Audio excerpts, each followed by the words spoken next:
$67 billion, মাত্র 72 ঘন্টা। হ্যাঁ, ঠিক শুনছেন, মাত্র 72 ঘন্টায় ভারতের মাটিতে আমেরিকার কোম্পানিরা যার টাকা ঢেলেছে।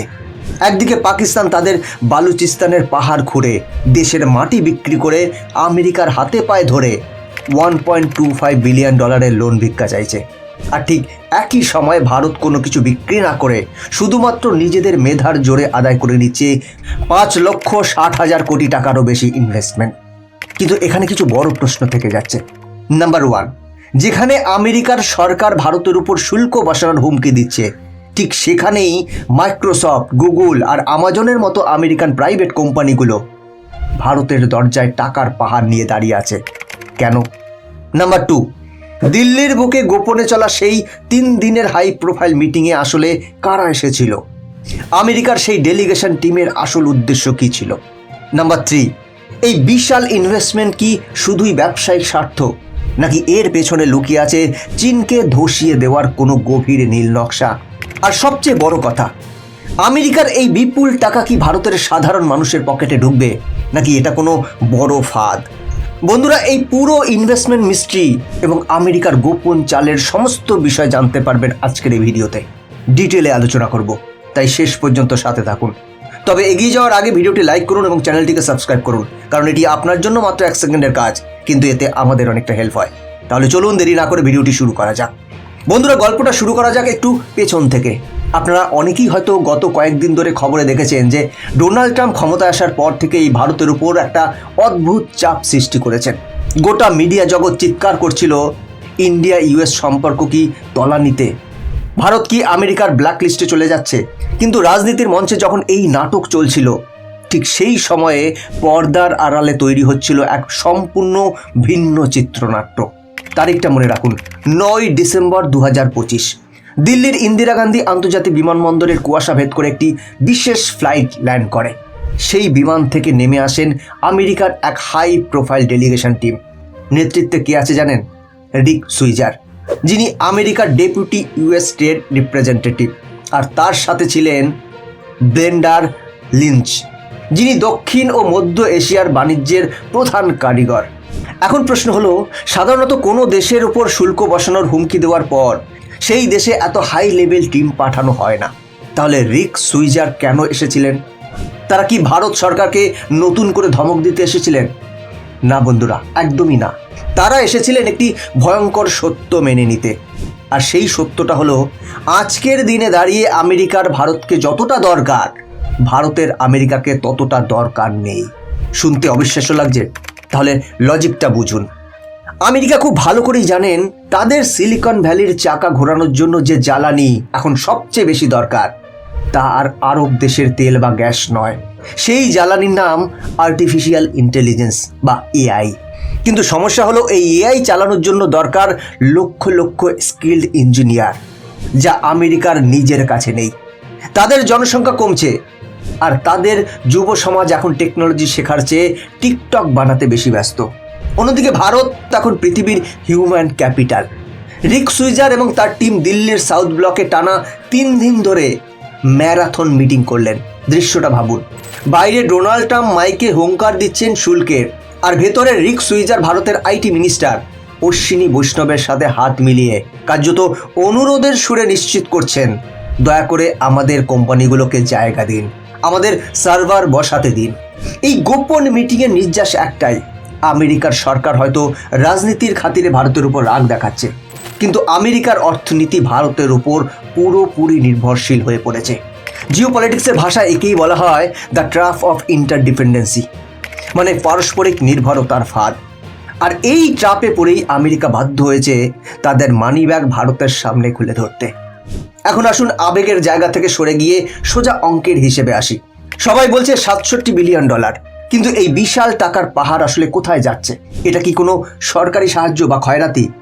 একদমই না, এটা হলো পিওর হার্ডকোর বিজনেস ইনভেস্টমেন্ট। এবার আসুন এই টাকার পাহাড়টাকে আমরা অপারেশন টেবিলে রেখে ব্যবচ্ছেদ করি। নাম্বার 1, মাইক্রোসফটের $17.5 বিলিয়ন বাজি। তালিকার প্রথমেই আছে মাইক্রোসফটের সিও সত্য নাদেলা। তিনি নিজে টুইট করে এই ঐতিহাসিক ঘোষণাটি দিয়েছেন। $17.5 বিলিয়ন। এশিয়ায় মাইক্রোসফটের ইতিহাসে এটাই এখনো পর্যন্ত সবচেয়ে বড় একক বিনিয়োগ। কিন্তু মাইক্রোসফট কি এই হাজার হাজার কোটি টাকা নিয়ে ভারতে শুধু অফিস বিল্ডিং বানাবে? না বন্ধুরা, আসল খেলাটা অন্য জায়গায়। তারা তৈরি করছে সোভারিং এআই ক্লাউড। শব্দটা শুধু ভালো করে খেয়াল করুন, সোভারিং মানে সার্বভৌম। ভারত সরকার এবার খুব কড়া ভাষায় আমেরিকাকে জানিয়ে দিয়েছে, আমাদের 140 কোটির মানুষের ডেটা বা তথ্য আর ভারতের বাইরে নেওয়া যাবে না। আগে গুগল বা ফেসবুক আমাদের পার্সোনাল ডেটা আমেরিকার সার্ভারে নিয়ে যেত আর আমরা কিছুই করতে পারতাম না। কিন্তু ভারত এখন চোখের দিকে চোখ রেখে বলছে নো মো। মাইক্রোসফট বুঝে গেছে ভারতের এই বিশাল মার্কেটে যদি ব্যবসা করতে হয় তবে ভারতের নিয়ম মেনেই চলতে হবে। তাই তারা বাধ্য হয়ে হায়দ্রাবাদ, পুনে এবং বেঙ্গালুরুতে বানাচ্ছে বিশাল সব ডেটা সেন্টার, যাতে ভারতীয়দের তথ্য ভারতেই থাকে। আর সত্য নাদেলা একটা খুব ইন্টারেস্টিং কথা বলেছেন। তিনি বলেছেন, আমরা শুধু টেকনোলজি আনছি না, আমরা স্কিল আনছি। মাইক্রোসফটের টার্গেট 2030 সালের মধ্যে ভারতের 2 কোটি মানুষকে এআই স্কিল শেখানো। কেন? কারণ মাইক্রোসফট জানে ভবিষ্যতে তাদের এআই চালানোর জন্য সস্তা এবং দক্ষ কাজ করার লোক একমাত্র এই ভারতেই পাওয়া যাবে। Number 2, আমাজনের $35 billion mega project. মাইক্রোসফটের চেয়েও এক ধাপ এগিয়ে আছে আমাজন। তারা ঘোষণা করেছে 2030 সালের মধ্যে $35 বিলিয়ন ইনভেস্ট করবে ভারতে। তাদের লক্ষ্য ভারতকে তাদের গ্লোবাল ডেটা হাব বা বিশ্বের ডিজিটাল গোডাউন বানানো। আমাজন দেখছে ভারতের পাড়ার ছোট চায়ের দোকানদার থেকে শুরু করে বড় বড় কর্পোরেট সবাই এখন ডিজিটাল পেমেন্ট বা ক্লাউড ব্যবহার করছে। এই বিশাল মার্কেট তারা কোনোভাবেই হাতছাড়া করতে চায় না। নাম্বার 3, গুগলের Vizag master plan, $15 billion investment. আর সব শেষে আছে গুগল। তারা খেলছে একদম চুপচাপ। অন্ধ্রপ্রদেশের বিশাখাপত্তনম মানে ভাইজাগে গুগল তাদের প্রথম এআই হাব তৈরি করছে। $15 বিলিয়ন এই প্রজেক্ট শুধু ভারতের জন্য নয়, এখান থেকে পুরো এশিয়া প্যাসিফিক অঞ্চলের অপারেশন চালানো হবে। অর্থাৎ সহজ কথায় এই 3টি কোম্পানি মিলে ভারতে যা ইনভেস্ট করছে তা পৃথিবীর অনেক দেশের মোট জিডিপি বা মোট আয়ের চেয়েও বেশি। বন্ধুরা, গল্পের সবচেয়ে ইন্টারেস্টিং পার্ট বা আসল টুইস্ট কিন্তু এতক্ষণ যা শুনলেন সেটা নয়। আসল টুইস্ট হলো ঠিক এই মুহূর্তে আমাদের প্রতিবেশী দেশ পাকিস্তানে কি হচ্ছে। জিও পলিটিক্সে তুলনা বা কন্ট্রাস্ট খুব জরুরি, কারণ আপনার শত্রুর বা প্রতিবেশীর অবস্থা দেখেই আপনার নিজের শক্তিটা বোঝা যায়। খবরের কাগজে আপনারা হয়তো দেখেছেন আমেরিকার এক্সিম ব্যাংক পাকিস্তানকে $1.25 বিলিয়ন লোন দিয়েছে। ব্যাস, পাকিস্তানের মিডিয়ায় খুশির বন্যা, বড় বড় হেডলাইন, আমেরিকা আমাদের বন্ধু, আমেরিকা আমাদের পাশে দাঁড়িয়েছে। কিন্তু একটু গভীরে গিয়ে দেখুন তো বন্ধুরা, এই টাকাটা আসলে কিসের জন্য? বালুচিস্তানে একটি জায়গা আছে রেগডিক, স্থানীয় ভাষায় এর অর্থ বালির পাহাড়। কিন্তু এটি আসলে ধুলোবালি নয়, এটি সোনা এবং তামার খনি। আমেরিকা এই $1.25 বিলিয়ন লোন দিচ্ছে যাতে কানাডিয়ান কোম্পানি বারিক গোল্ড সেখানে গিয়ে মাটি খুঁড়ে সেই সোনা আর তামা বের করে নিজের দেশে নিয়ে যেতে পারে। পার্থক্যটা খুব ভালো করে লক্ষ্য করুন। পাকিস্তানের ক্ষেত্রে আমেরিকা ইনভেস্ট করছে খনন কাজে বা মাইনিংয়ে, অর্থাৎ তারা মাটির তলার সম্পদ তুলে নিয়ে যাবে আর পাকিস্তান পাবে শুধুই গর্ত, ধুলো আর ঋণের বোঝা। এটা সেই 19 শতকের কলোনিয়াল স্টাইল বিজনেস, যেখানে মালিক সব নিয়ে যায় আর গোলাম শুধু চেয়ে দেখে। আর ভারতের ক্ষেত্রে আমেরিকা ইনভেস্ট করছে মেধায়। তারা ভারতের মাটি খুঁড়ছে না, তারা ভারতের মেধাকে কাজে লাগাচ্ছে। তারা ডেটা সেন্টার বানাচ্ছে, এআই ল্যাব বানাচ্ছে, আমাদের ছেলে মেয়েদের ট্রেনিং দিচ্ছে। এটা 21 শতকের ফিউচারিস্টিক পার্টনারশিপ। সোজা কথায় বলতে গেলে পাকিস্তানকে আমেরিকা দেখছে একটি রিসোর্স কলোনি হিসেবে, আর ভারতকে আমেরিকা দেখছে একটি স্ট্র্যাটেজিক ইকুয়াল বা সমকক্ষ পার্টনার হিসেবে। এই দুটি ছবির পার্থক্যই বলে দেয় আগামী 10 বছর পর দুই দেশের অবস্থান কোথায় থাকবে। পাকিস্তান যখন তাদের সোনা ফুরিয়ে যাওয়ার পর আবার সেই ভিখারির মতো লোনের ফাইল হাতে ঘুরবে, ভারত তখন এআই টেকনোলজি দিয়ে বিশ্ব শাসন করবে। এখন আপনার মনে স্বাভাবিকভাবেই প্রশ্ন জাগতে পারে, আমেরিকা হঠাৎ এত ভালো হয়ে গেল কেন? কেন তারা বিলিয়ন বিলিয়ন ডলার আমাদের দেশে ঢালছে? আমাদের কি তারা খুব ভালোবাসে? তাহলে বন্ধুরা, একেবারেই কিন্তু সেটা নয়। এর পেছনে 3টি অত্যন্ত গোপন এবং কৌশলগত কারণ আছে, যা মেইনস্ট্রিম মিডিয়া আপনাকে সোজাসুজি বলবে না। কারণ number 1, China plus on strategy. গত 20 বছর ধরে আমেরিকার সব বড় বড় কোম্পানি চীনে ঘাঁটি গেড়ে বসেছিল। আপনার হাতের আইফোন থেকে শুরু করে টেসলা গাড়ি সব ওখানেই তৈরি হতো। কিন্তু ডোনাল্ড ট্রাম্প আসার পর চীনের সাথে আমেরিকার বাণিজ্য যুদ্ধ এখন তুঙ্গে।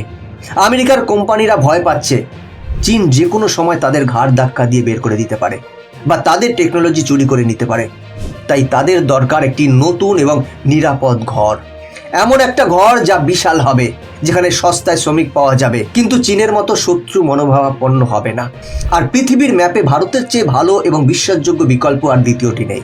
কারণ নাম্বার 2, রাশিয়া তেল এবং ভারতের মাস্টার স্ট্রোক।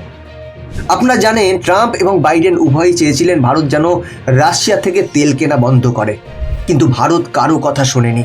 ভারত নিজের শর্তে তেল কিনেছে এবং নিজের ইকোনমিকে বাঁচিয়েছে। আমেরিকা বুঝে গেছে ভারতকে ধমক দিয়ে কোনো কাজ হবে না। ভারতকে যদি কাছে রাখতে হয় তবে ব্যবসার লোভ দেখিয়ে রাখতে হবে। তাই এই ইনভেস্টমেন্ট আসলে আমেরিকার একটি কৌশলগত ঘুষ, যাতে ভারত পুরোপুরি রাশিয়ার দিকে ঝুঁকে না পড়ে। লাঠি দিয়ে কাজ হলো না, তাই এবার গাজর ঝোলানো হলো।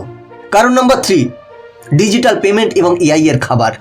এটা সবচেয়ে গুরুত্বপূর্ণ পয়েন্ট। আমেরিকার জনগণ মাত্র 33 কোটি আর ভারতের জনসংখ্যা 140 কোটির উপরে। আজ ভারতের একজন রিক্সা চালকও ফোনে কিউআর কোড স্ক্যান করে টাকা লেনদেন করেন, যা খোদ আমেরিকাতেও বিরল। এই যে বিপুল পরিমাণ ডেটা তৈরি হচ্ছে প্রতি সেকেন্ডে, এটা হলো এআই এর আসল খাবার। গুগল এবং মাইক্রোসফট খুব ভালো করেই জানেন তাদের এআই মডেলকে যদি স্মার্ট করতে হয় তবে ভারতের এই বিশাল ডেটা ভান্ডার তাদের দরকার। আর ভারত সরকার নিয়ম করে দিয়েছে ডেটা নিতে হলে সার্ভার ভারতেই বসাতে হবে। তাই তারা বাধ্য হয়েই এই হাজার হাজার কোটি টাকা ইনভেস্ট করছে ভারতে। তাহলে বন্ধুরা, এই পুরো ঘটনা থেকে আমরা শেষ পর্যন্ত কি বুঝলাম? আমরা বুঝলাম যে পৃথিবী এখন আর অস্ত্রের জোরে চলে না। 21 শতাব্দীর পৃথিবী চলে ডেটা, স্কিল আর টেকনোলজির জোরে। তার প্রমাণ আমাদের চোখের সামনেই। পাকিস্তান পারমাণবিক বোমা বানিয়েও আজ মাত্র $1 বিলিয়ন জন্য নিজেদের দেশের মাটি অন্যের কাছে বিক্রি করতে বাধ্য হচ্ছে। আর অন্যদিকে ভারত শুধু কলম আর কিবোর্ড চালিয়ে কোনো কিছু বিক্রি না করেই $67 বিলিয়ন ইনভেস্টমেন্ট নিজের দেশে নিয়ে আসছে। আর এই $67 বিলিয়ন শুধু কি কাগজে টাকায় না, এটা একটা সিগন্যাল, বিশ্ববাসীর কাছে একটা বার্তা যে আগামী বিশ্ব ব্যবস্থায় ভারত আর পৃথিবীর ব্যাক অফিস হয়ে থাকবে না। ভারত হতে চলেছে আগামী দিনের হেড অফিস। মাইক্রোসফট, গুগল বা আমাজনের এই ইনভেস্টমেন্টের ফলে ভারতে লক্ষ লক্ষ নতুন চাকরির সুযোগ তৈরি হবে, এটা একদম নিশ্চিত। কিন্তু প্রশ্নটা হলো, আপনি কি প্রস্তুত? আগামী 4 বছরের মধ্যে এআই সেক্টরে যে বিশাল জোয়ার আসতে চলেছে তাতে সাঁতার কাটার জন্য আপনি কি নিজেকে তৈরি করছেন, নাকি পাকিস্তানের মতো অন্যের ভরসায় ভাগ্যের দোহাই দিয়ে বসে আছেন? সিদ্ধান্ত কিন্তু একান্তই আপনার। তবে ভিডিওটি শেষ করার আগে একটা জরুরি কথা বলে যাই। আপনারা অনেকেই হয়তো ভয় পাচ্ছেন বা ভাবছেন যে এআই এলে আমাদের চাকরি চলে যাবে। তাহলে আপনারা ভুল ভাবছেন। মনে রাখবেন, এআই তাদের চাকরি খাবে না যারা এআই ব্যবহার করতে জানে, বরং এআই তাদের চাকরি খাবে যারা এআই শিখবে না। তাই এখন থেকেই নিজের স্কিল বাড়ানোর প্রতি মনোযোগ দিন। কারণ আমেরিকার এই $67 বিলিয়ন আপনার পকেটে তখনই আসবে যখন আপনার মাথায় সেই স্কিল বা দক্ষতা থাকবে। বন্ধুরা, আজকের ভিডিও এখানেই শেষ করছি। ভিডিওটা ইনফরমেটিভ মনে হলে অবশ্যই বন্ধুদের সাথে শেয়ার করে দিন, কারণ এই জিওপলিটিক্যাল সত্যটা জানা প্রত্যেক ভারতীয়র অধিকার। বন্ধুরা, দেখা হচ্ছে পরের ভিডিওতে। ততক্ষণ ভালো থাকবেন, সাথে থাকবেন।